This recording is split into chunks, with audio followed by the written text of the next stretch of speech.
banda matsawa mutane ba abin da ake. Ina jin tsoro ma gwamnatocin ƙasar nan, har shugaban ƙasa wallahi, da shugaban ƙasa da gwamnatocinsa duk da suke jihohi dukkansu, wallahi ina jiye musu tsoron kada addu'ar annabi ta hau kansu. Duk wanda ya jibinci al'amarin wannan al'umma, manzon Allah ya ce ya matsa mata, ya ƙure ta, ya kai ta bango, ya ƙuntata mata, Allah ina roƙonka, in ji manzon Allah, ka ƙuntata mishi. Saboda haka wallahi su ji tsoron Allah. Allah in ya waiwaice su, yanzu ma na ji ana ta cewa za a raba musu wani kuɗi, haka ake faɗa, su ta matsawa mutane, a kuntata can, a toshe can, a kuntata can, a ce sai ka biya kaza, sai ka yi kaza, sai ka bada kaza, sai ka yi kaza. Allah yana kallon ku, billahi lazi, bayinsa ne a gaban ku, kuma kuma bayinsa ne. Zai matsa muku ko bayan kun bar mulki. Allah sai ya matsa muku in kuke wasa, ko bayan barin mulki.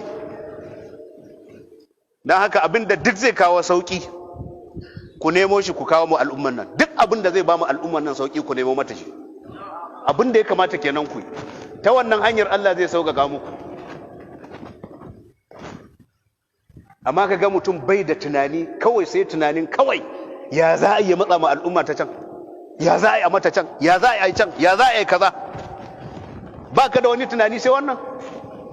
Allah yana ganin ka, mu bayinsa ne, yana kishi mu. Billahi lazi, ina gaya maka, in ka matsa mana Allah zai matsa maka. Billahi lazi, ba ka fara akan wannan. Duk wanda ya matsa ma talakawansa sai Allah ya matsa masa. Ka ci gaba, ba dai taurin kai kake ji ba, ka yi taurin kan wallahi.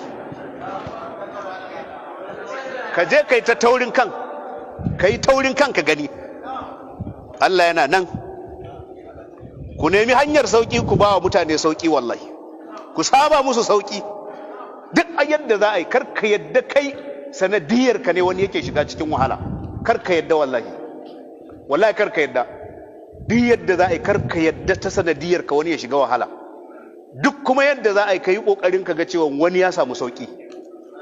Abin da ya kamata ka yi kenan, sai Allah ya ji tausayinka. Amma manzo Allah shekara 1000 nan baya yayi addu'a ya tafi. Yanzu kana cewa kai zaka iya tsallake wannan addu'ar. Wallahi baka isa ba, wallahi tallahi baka isa ba.